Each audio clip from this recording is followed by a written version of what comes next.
माझ्या दुर्गुणाचा मुखी नाम घोष विठू मनाच्या गाभारी श्वास झालं जपमाळ मन. ताई, सोशल मीडियावर सध्या वारीचे व्हिडिओ खूप व्हायरल होत आहेत ना?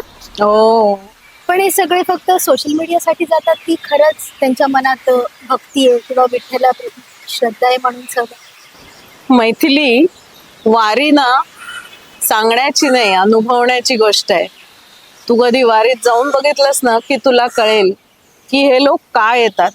एवढं डेडिकेशन असतं ना लोकांचं, इतक्या साधेपणाने ही वारी सुरू असते. सोशल मीडियासाठी जाणारे आजकाल असतात, पण शेकडो वर्ष एखाद्या गोष्टीसाठी, आणि तेही पायी चालत. म्हणजे आता आपण बघितलं तर अगदी 1 किलोमीटर जायचं असलं तरी लगेच आपण गाडी काढतो, पण वारीमध्ये लाखो लोक शेकडो किलोमीटर पायी चालत जातात, आणि तेही इतकी वर्ष.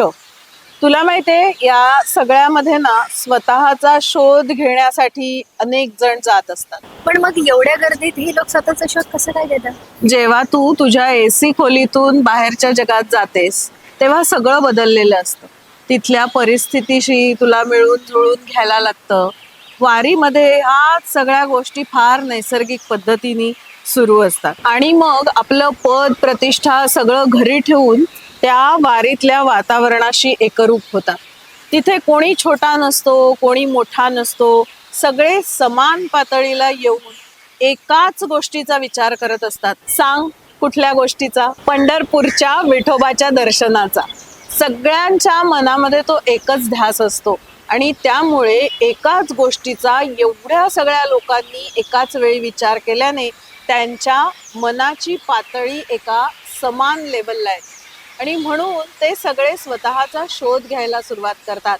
तिथली नामसंकीर्तन, तिथलं भजन कीर्तन, या गोष्टींमुळे ते सगळे त्या वारीशी एकरूप झालेले असतात. वारीमध्ये सगळे जण एका पंक्तीत जेवायला बसतात. तिथे कुठले असे वेगळ्या पंक्ती नसतात, त्यामुळे सगळे एका समान पातळीला येतात. आपण ज्याला समानता वगैरे म्हणतो ना, ते तिकडे अगदी नॅचरली असतं.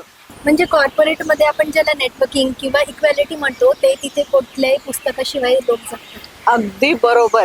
आणि म्हणूनच वारी ही नुसती धार्मिक यात्रा नाही, ती महाराष्ट्राची सामाजिक आणि सांस्कृतिक जीवनवाहिनी आहे.